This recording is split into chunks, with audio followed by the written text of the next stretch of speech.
Assalamualaikum warahmatullahi wabarakatuh. Bismillahirrahmanirrahim.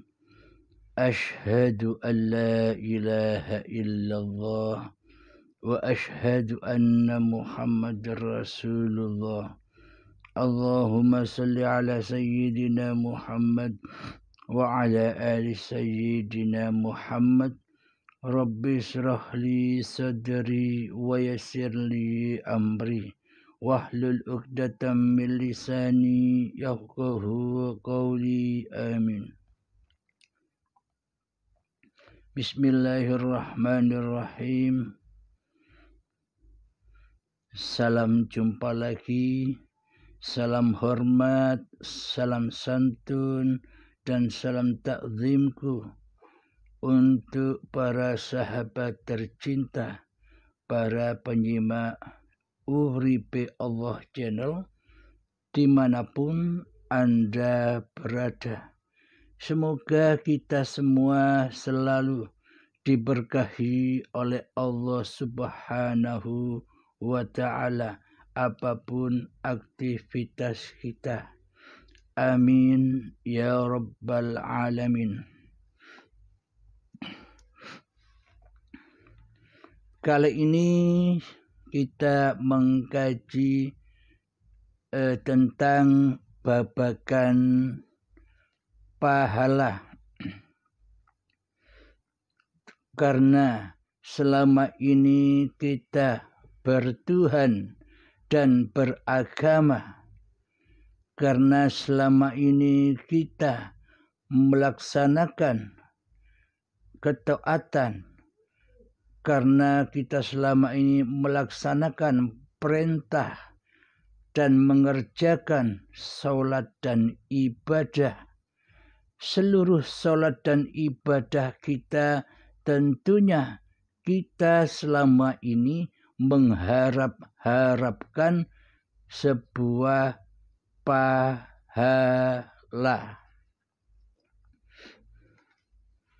Jadi apakah hakikat pahala itu? Apakah pahala itu berwujud? Apakah pahala itu berwajah? Apakah pahala itu berbentuk? Apakah pahala itu bisa dirasakan? Pahala itu adalah laisa kamislihi syai'un. Tidak ada rupanya, tidak ada bentuknya, tidak ada wajahnya, tidak ada rasanya. Akan tetapi selama ini pahala selalu dicari-cari oleh manusia. Lewat ibadahnya lah, lewat sholatnya lah, lewat perbuatan-perbuatan baiknya lah, lewat sedekah-sedekahnya lah. Mayoritas manusia mencarinya, menggapainya meskipun tidak nampak olehnya, meskipun tidak nyata olehnya, meskipun tidak jelas olehnya. Dapat pahala atau tidak, yang penting diangen-angennya, pokoknya perbuatan sholat itu pasti mendapatkan pahala. Pokoknya mengerjakan suatu ibadah itu pasti berpahala. Pokoknya ketika kita berbuat baik, berpahala. Pokoknya kita sedekah, menyantuni anak yatim dan orang-orang miskin, itu pahala. Karena semua pahala itu berrojiun, berpulang bermi'rad hanya kepada hawa nafsunya sendiri. Jadi tidak mendapatkan pahala, malah mendapatkan dosa yang besar. Jadi pada intinya kajian ini tentang hakikat dosa dan pahala. Agar tidak sia-sia kita beramal, agar tidak sia-sia kita bertuhan dan beragama. Jadi ketahuilah apa itu hakikat pahala dan dosa. Sebab kalau tidak tahu apa itu hakikat pahala dan dosa, semua yang kita lakukan percuma dan tak berguna. Jadi percuma saja dan tak ada gunanya di sisi Allah. Bila kita ibadah melakukan sholat asal-asalan saja, ya percuma. Sama saja itu olahraga, malah menghasilkan di dalam hati kita sebuah dosa. Sudah diterangkan di dalam firman-Nya Allah, fawailul lil musallin, celaka, neraka wail bagi orang-orang yang sholat, bagi orang-orang pelaku sholat. Nah, ini buktinya. Orang sholat saja diancam oleh Allah neraka wail atau celaka bagi orang-orang yang sholat. Jadi bukan orang-orang yang tidak sholat saja yang celaka, ya orang yang sholat saja celaka. Bagi siapa? Alladzina hum an sholatihim sahun. Bagi mereka yang lalai di dalam sholatnya. Kelihatannya sholat, tapi hakikatnya tidak sholat. Kelihatannya pahala, tapi hakikatnya dosa di sisi Allah. Karena apa? Karena tak satu pun manusia itu akan mendapatkan pahala di sisi Allah, kecuali orang-orang yang beriman kepada Allah, kecuali orang-orang yang bertakwa kepada Allah, kecuali orang-orang yang bertuhankan hanya kepada Allah lah di hatinya, itulah yang akan mendapatkan pahala. Hanya orang-orang yang sudah bertemu Allah sajalah yang pasti akan mendapatkan pahala di sisi Allah. Sementara manusia yang tidak mengenal Allah, yang kenal Allah hanya kata-katanya saja, hanya lewat nama-namanya saja, mengenal Allah lewat huruf-huruf saja, Allah disekutukan dengan sesuatu, dengan makhluk di hatinya, maka selamanya manusia takkan pernah mendapatkan pahala walaupun sebiji zarrah pun. Akan tetapi sebaliknya, bagi orang yang belum mengenal Allah, itu tanda bahwa manusia itu belum beragama dan belum bertuhan di hatinya. Yang ada di hatinya hanyalah lembah dosa, yakni hawa nafsunya lah yang berperan penting sebagai Tuhan yang mentuhani hidup dan badannya selama ini. Jadi tak satu pun manusia bisa mendapatkan pahala Allah kecuali orang-orang yang sudah kembali dengan rela dan ridho kepada Allah. Kembali dengan rela dan ridho bahwa yang wujud itu hanya Allah. Rela dan ridho di hatinya bahwa yang hidup itu hanya Allah. Rela dan ridho di hatinya bahwa yang berkuasa itu hanya Allah. Rela dan ridho di hatinya bahwa yang punya kehendak serta daya upaya apapun serta ikhtiar apapun kecuali Allah. Orang yang kembali dengan rela dan ridho bahwa sesungguhnya ilmu-ilmu yang dimilikinya selama ini hanyalah ilmunya Allah. Orang yang sudah rela dan ridho kembali kepada Tuhannya bahwa selama ini yang melihat, yang mendengar, dan yang berkata-kata itu hanyalah af'alnya Allah. Inilah orang-orang yang dimaksud orang yang bertakwa kepada Allah. Orang yang beriman kepada Allah. Orang yang sudah beragama dan berislam hatinya di sisi Allah. Hanya orang-orang yang demikianlah yang pasti mendapatkan pahala di sisi Tuhannya.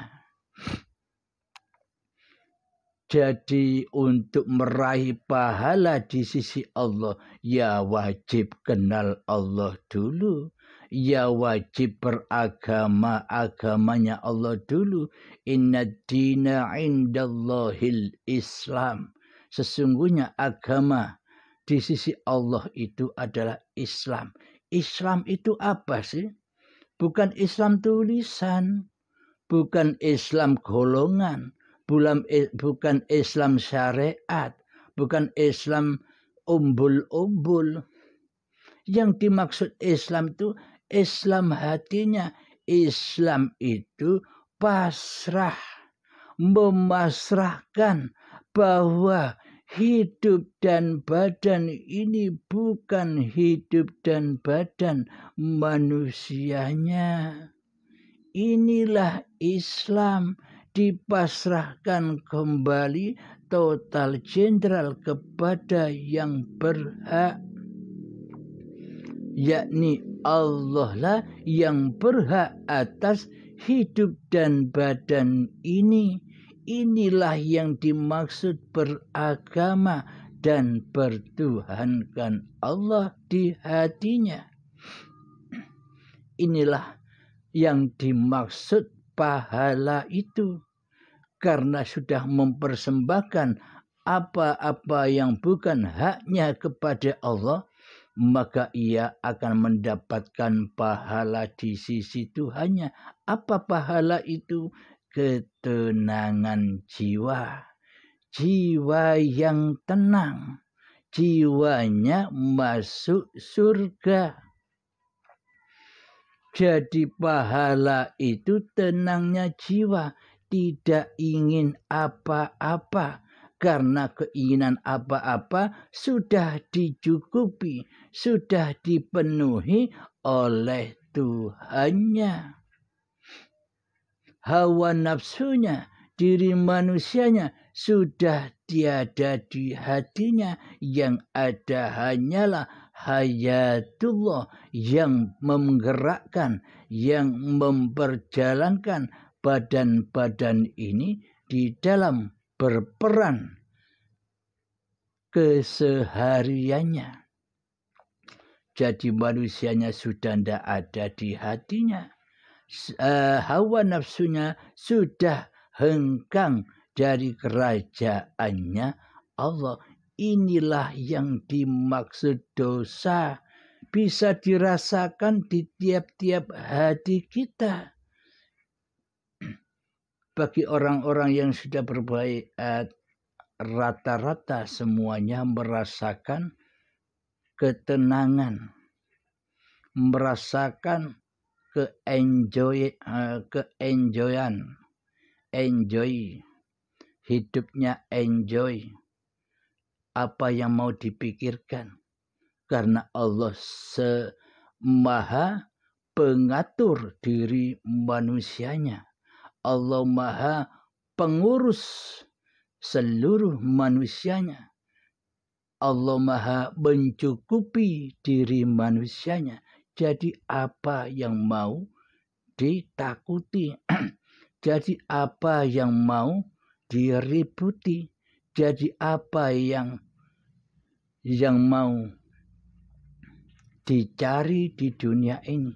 Bila Allah sudah menyuguhkan apa-apa, mencukupkan apa-apa yang dibutuhkan oleh manusia kita. Bila kita bertuhankan hanya kepada Allah, itulah yang dimaksud pahala itu. Meskipun kita tidak laku apa-apa, meskipun kita tidak sholat secara syariat, meskipun kita tidak ibadah secara syariat, kelihatannya seperti bayi yang suci itu sholat. Seperti bayi yang suci itu apa? Zakat, puasa, beribadah kepada Allah. Kenapa bayi itu disebut suci bersih? Karena di dalam bayi itu manusianya belum ada. Manusianya tidak ada. Karena manusianya didatangkan oleh Allah ketika detik-detik akil baligh, ketika usia 5 tahunan. Maka dari itu bayi disebut suci. Karena suci dari kemakhlukannya. Di hatinya, suci dari kemakhlukannya di hati si bayi. Jika manusia ayah ibunya melihat bayi itu sebagai makhluk. Karena yang ada di dalam hati ayah dan ibu kita makhluk, masih mentuhankan dirinya sendiri daripada mentuhankan Allah. Maka dari itu yang dilihat ya makhluk. Bila di dalam hati ini sudah Allah yang mentuhani di dalamnya, maka tak akan bisa disaksikan selain Allah. Kemanapun arah mata memandang, kemanapun kau hadapkan wajahmu, disitulah wajhullah. Jadi maknanya orang-orang yang beriman itu sudah tidak mengerjakan sholat lagi. Jadi artinya bagi orang-orang yang sudah bertuhan itu tidak mengerjakan ibadah lagi. Itu maksudnya apa? Maksudnya orang-orang yang beriman itu sudah tidak sholat lagi. Maksudnya orang-orang yang sudah bertuhan itu tidak ibadah lagi. Maksudnya di dalam pergerakannya sejak bangun tidur sampai tidur lagi, di seluruh pergerakan ibadah sholat dan ibadah lainnya sudah tidak dituhani oleh hawa nafsunya. Itu maksudnya. Jadi orang-orang yang beriman itu sudah bebas meninggalkan syariat-syariat manusianya. Apa maksudnya? Jangan salah paham dulu. Yang dimaksud orang yang sudah bertuhankan Allah itu sudah meninggalkan seluruh syariat-syariat manusianya. Bagaimana mungkin manusia yang sudah bertuhankan Allah, mana mungkin manusia yang sudah beriman hanya kepada Allah, mana mungkin manusia yang sudah fana di hatinya kecuali Allah, mana mungkin bisa beramal ibadah. Apakah mungkin manusia yang sudah beriman dan kembali kepada kemakhlukannya bisa beribadah, bisa sholat? Mana ada manusia bisa ibadah dan bisa sholat? Jangankan ibadah dan sholat, Manusia hidup saja tak bisa. Mana mungkin manusia bisa mengerjakan ibadah dan bisa mengerjakan sholat dan mengerjakan kebaikan-kebaikan hawa nafsunya. Bila yang ada hanyalah Allah. Bila hidup itu hanya Allah, maka takkan bisa. Manusia hanyalah manusia. Makhluk hanyalah makhluk yang tidak bisa apa-apa kecuali dipergerakkan, kecuali diperjalankan oleh Tuhan penguasa dirinya. Jadi orang-orang yang beriman kepada Allah itu pasti akan mendapatkan pahala. Orang-orang yang sudah mentuhankan Allah itu sudah pasti mendapatkan pahala. Siapa orang-orang yang bertuhan itu? Orang-orang yang tidak sholat dan tidak ibadah lagi kemanusiaannya. Jadi manusianya mana mungkin bisa sholat. Jadi manusianya mana mungkin bisa ibadah. Jadi manusianya mana mungkin bisa zakat. Jadi manusianya mana mungkin bisa sedekah. Jadi manusianya mana mungkin bisa puasa. Jadi manusianya mana mungkin bisa ibadah umroh dan haji. Jadi manusianya apakah bisa berbuat baik tanpa Allah, tanpa hidup. Jadi seluruh perbuatan manusia itu sesungguhnya bukan perbuatan manusianya. Karena selama ini kita tidak bertuhan, karena selama ini kita kufur, karena selama ini kita ateis, karena selama ini kita selalu mensekutukan Allah di hati kita, kitalah yang merasa beribadah. Kitalah yang merasa bisa sholat. Kitalah yang merasa bisa bersyariat. Karena kita selama ini menjadi Tuhan daripada menjadi makhluk. Menjadi khalik daripada menjadi makhluk. Menjadi penguasa daripada menjadi hamba di hati kita. Jadi semua perilaku, semua amal, semua sholat, semua kebaikan yang terjadi di dalam hati kita, semua itu adalah lakuku sendiri, hamba. Sholatku sendiri, hamba. Ibadahku sendiri, hamba. Kebaikanku sendiri, hamba.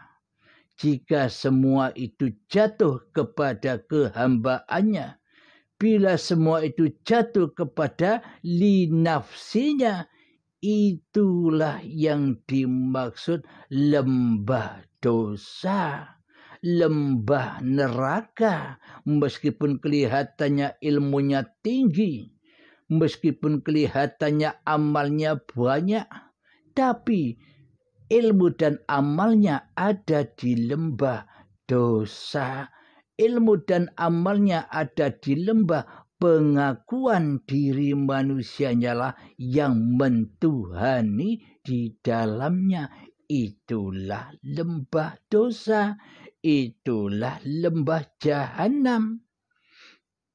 Jadi kelihatannya ibadah, tapi hakikatnya di sisi Allah kemaksiatan. Kelihatannya berpahala di sisi manusianya, tapi di sisi Allah itu lembah dosa. Jadi sejak akil balik hingga setua ini kita berada di lembah dosa. Kita berada di dalam jahanam. Bagaimana mungkin kita bisa mendapatkan pahala sementara di hati kita yang ada jahanam, yakni setan yang terkutuk, kumpul dengan setan yang terkutuk di dalam hati kita, hawa nafsu kita yang selalu mensekutukan Allah dengan diri manusianya. takkan mungkin mendapatkan pahala di sisi Allah. Yang ada hanyalah angan-angan belaka. Jadi selama ini kita beragama dan bertuhan itu hanyalah angan-angan saja. Angan-angan belaka. Karena Tuhannya angan-angan, ibadahnya angan-angan, agamanya angan-angan, sholatnya angan-angan, semuanya serba angan-angan. Itulah syaitan yang terkutuk yang selalu mensesatkan anak cucu Adam. Karena anak cucu Adamnya tidak beriman dan tidak mentuhankan Allah sebagai Tuhan di hatinya hanyalah mentuhankan hawa nafsunya sendiri, mengadakan, mewujudkan diri manusianya sendiri di hatinya alias kufur. Jadi mana mungkin Allah menerima ibadahnya orang yang kufur dari Allah? Tak mungkin sobat. Semua itu hanyalah angan-angan belaka. Seolah-olah pahala yang dikerjakan malah sesungguhnya kita selama ini berada di dalam lembah dosa. Karena apa? Karena butanya mata hati kita kepada Allah. Karena apa? Karena matinya jiwa kita selama ini. Karena apa? Matinya kesadaran di dalam beragama dan bertuhan di sisi Allah. Jadi pahala di sisi manusia hakikatnya dosa di sisi Allah. Yang dianggap pahala di sisi manusia selama ini kan seluruh perbuatan kemanusiaannya, yakni manusianya yang merasa bisa sholat, yakni manusianya yang merasa bisa ibadah, yakni selama ini manusianya yang merasa bisa bekerja, yakni selama ini manusianya yang merasa bisa ngaji, yakni manusianya yang selama ini merasa bisa sholawatan, yakni manusianya yang selama ini merasa bisa zikiran, yakni manusianya yang selama ini bisa menjadi dermawan, berbuat baik, rajin bersedekah. Bila yang terjadi di dalam hatinya masih pengakuan diri manusianya yang berbuat, itu bukan pahala, bro. Itu semua lembah dosa. Yang mana kesemua itu yang Anda lakukan dan yang kita lakukan selama ini selalu endingnya dibakar di dalam anar, dibawa masuk ke dalam jahanam. Yakni apa? Diakuilah semua perbuatan itu perbuatan diri manusia kita, karena selama ini diri manusia kita berperan sebagai Allah daripada berperan sebagai makhluk. Di dalam hati kita coba kita hayati. Di dalam hati kita posisi kita ini sebagai apa? Sebagai makhluk apa sebagai khalik?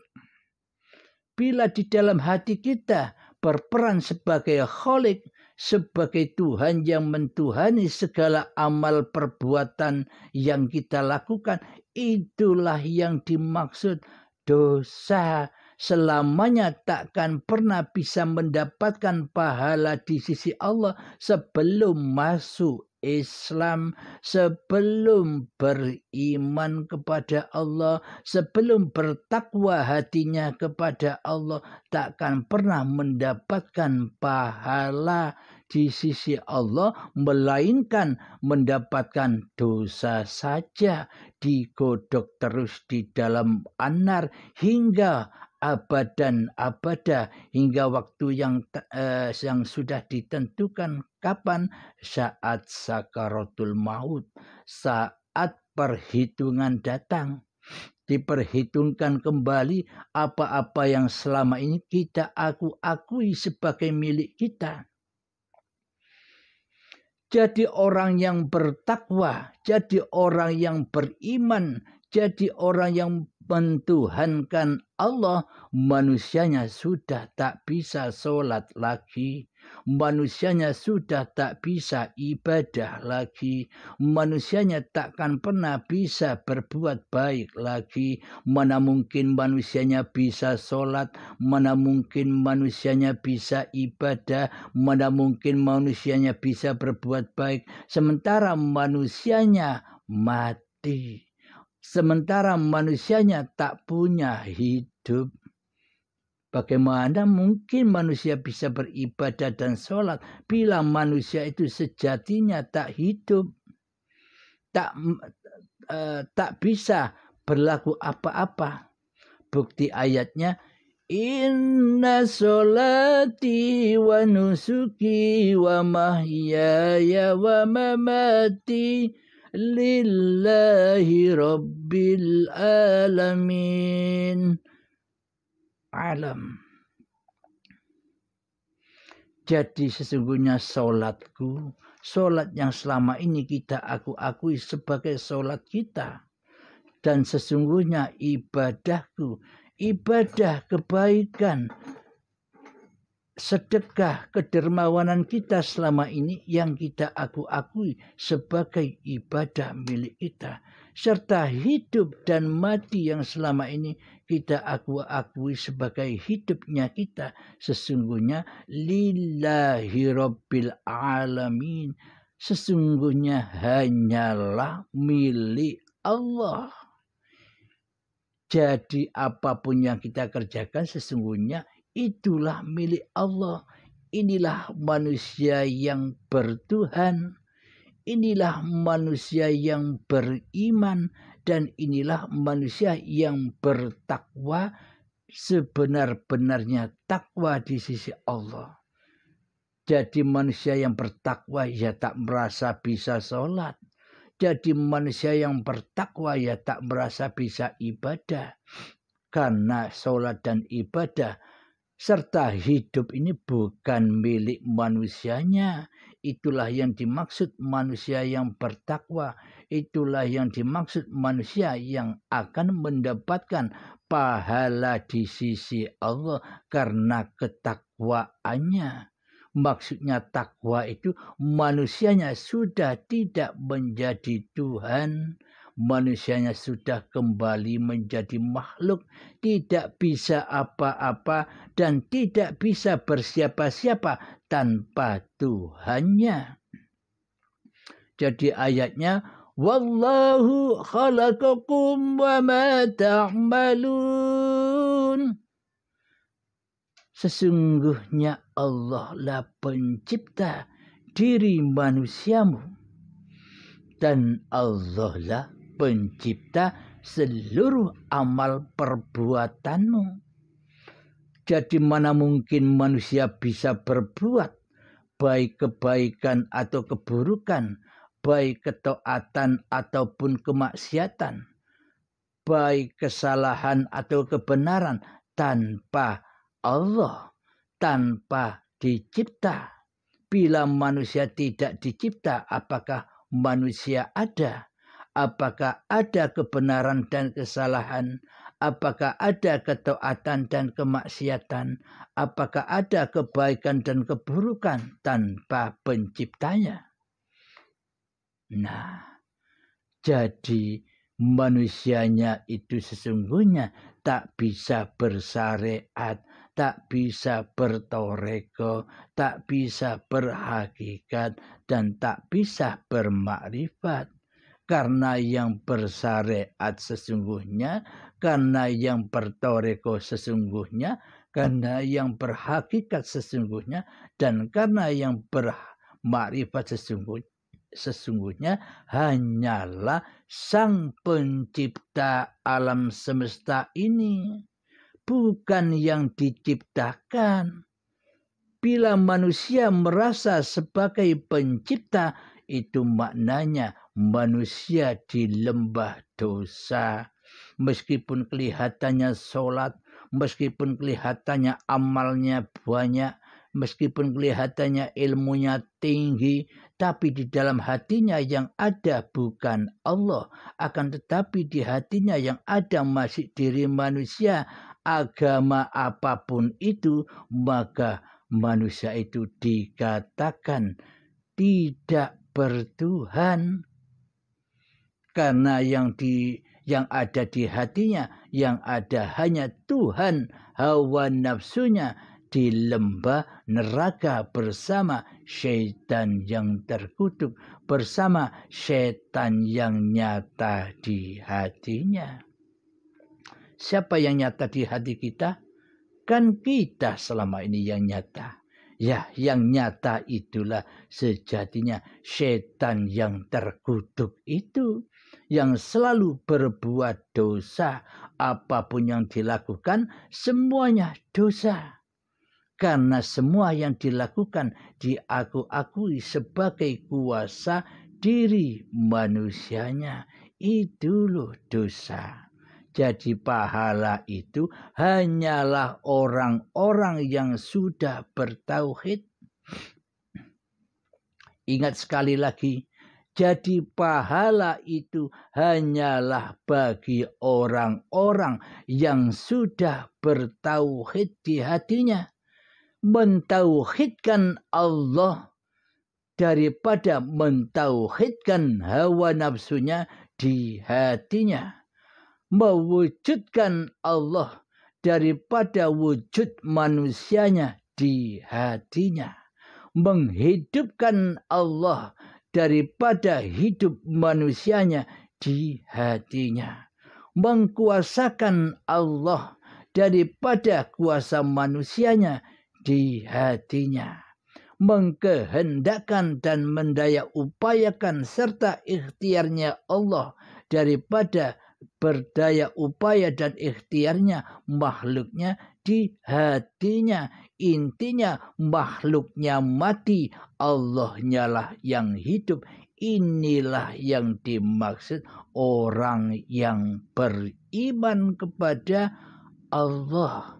Inilah orang-orang yang bertakwa kepada Allah. Dan inilah orang-orang yang akan mendapat pahala surga dan ketenangan hati di sisi Tuhannya, karena manusianya sudah rela dan ridho mati di hatinya, tidak ada di hatinya. Nah, bagi orang-orang yang seperti inilah pahala itu akan diraih. Jadi bila manusia tidak berhati demikian, bila manusia masih menjadi Tuhan daripada menjadi makhluk di hatinya, maka jangan berharap pahala, karena kita masih di dalam dosa.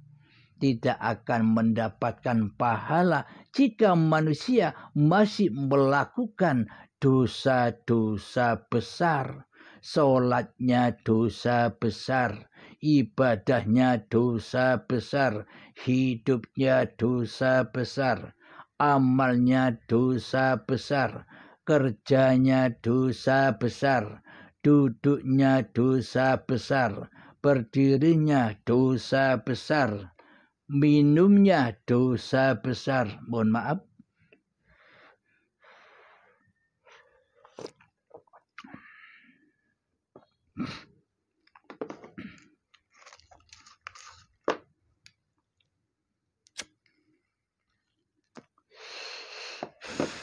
Merokokannya dosa besar, ilmunya dosa besar, penglihatannya dosa besar, pendengarannya dosa besar, perkataannya dosa besar. naik motornya dosa besar. Memasak di dapurnya dosa besar. Jalan-jalannya dosa besar. Zikir-zikirnya dosa besar. Solawatan-solawatannya dosa besar. Yasinannya dosa besar. Kenapa kok dosa besar? Karena yang jadi Tuhan di dalamnya bukan Allah. Ya semuanya dosa. Ya semuanya tenggelam di dalam jahanam. Fawailul lil musallin. Celaka, itulah golongan celaka.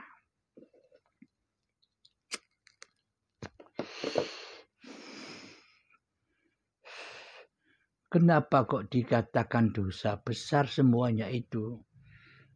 Karena di dalam hatinya manusianya lah sebagai pelakunya. Sehingga di dalam hati manusianya banyak bersedih, ketakutan demi ketakutan melanda dirinya. Karena ia diperbudak oleh hawa nafsunya.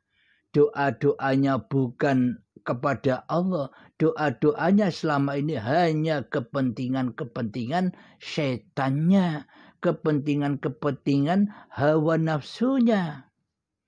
Yakni babakan urusan dunia, yakni babakan keberhasilan dunia, yakni babakan keberhasilan cita-citanya, yakni babakan keberhasilan hawa nafsunya, yakni babakan keberhasilan kemuliaan hawa nafsunya, yakni babakan kehormatan hawa nafsunya. Karena di dalam hatinya yang jadi Tuhan masih dirinya sendiri. Jadi seluruh amalnya itu terbakar. Jadi tak bisa menanam tanaman yang baik di dunia ini untuk dibawa ke akhirat. Tak pernah bisa menanam sedikit pun. Karena di dalam area tanaman itu terbakar semua. Di dalam lembah neraka bagaimana bisa menanam? Bagaimana bisa menanam kebaikan untuk dibawa ke dalam akhirat? Takkan bisa menanam apa-apa.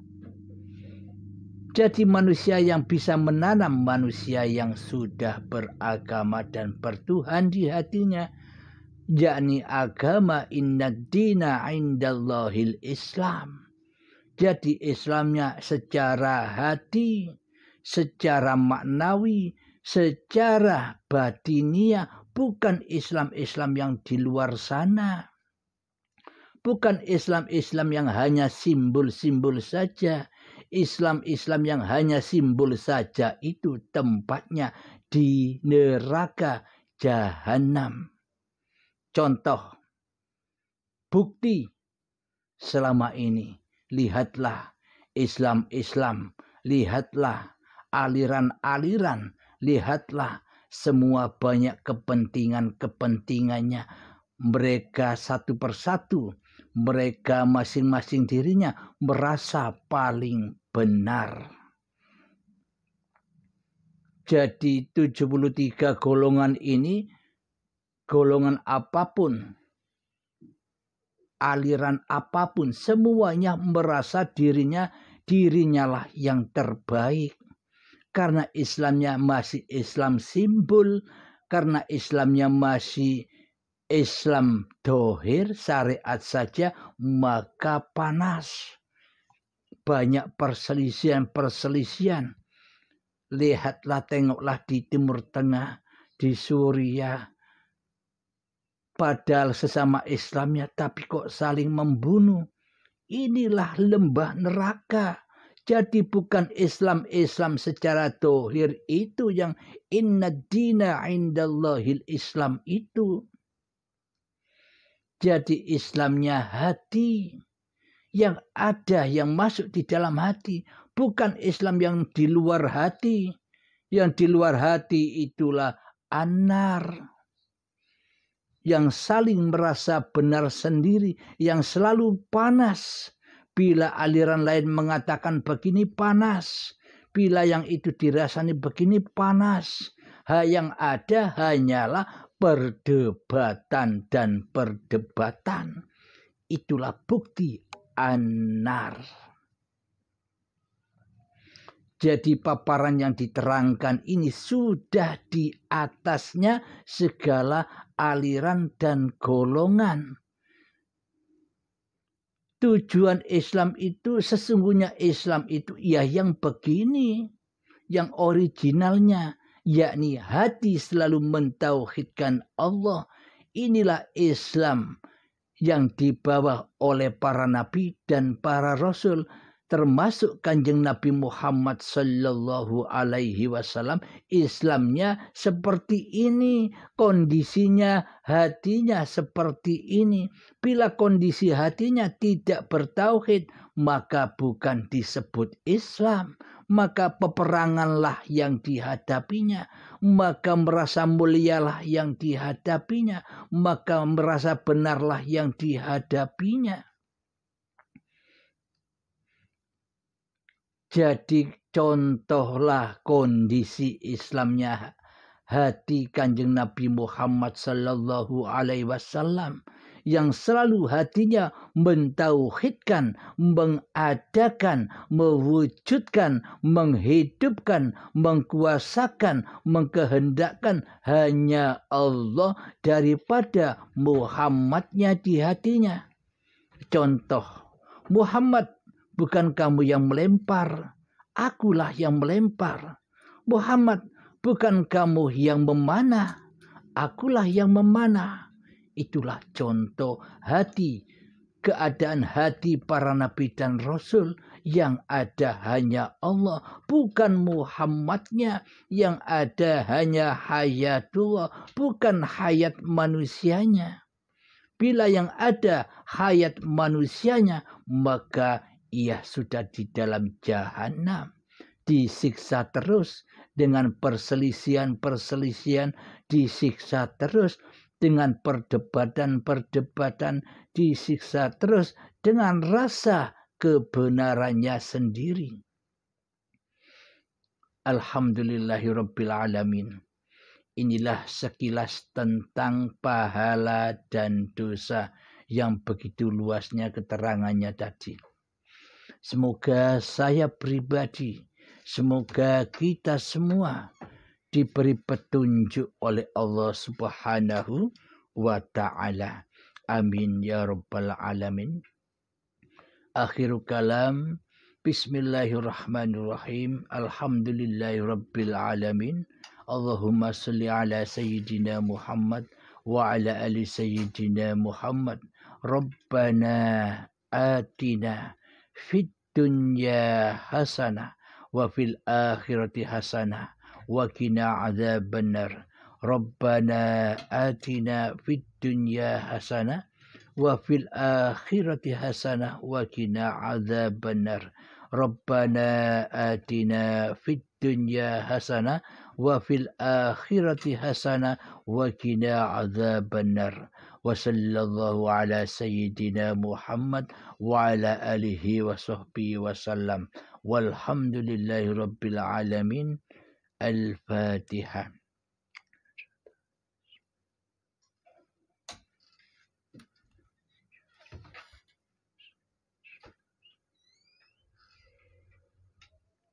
Alhamdulillahi rabbil alamin. Assalamualaikum warahmatullahi wabarakatuh.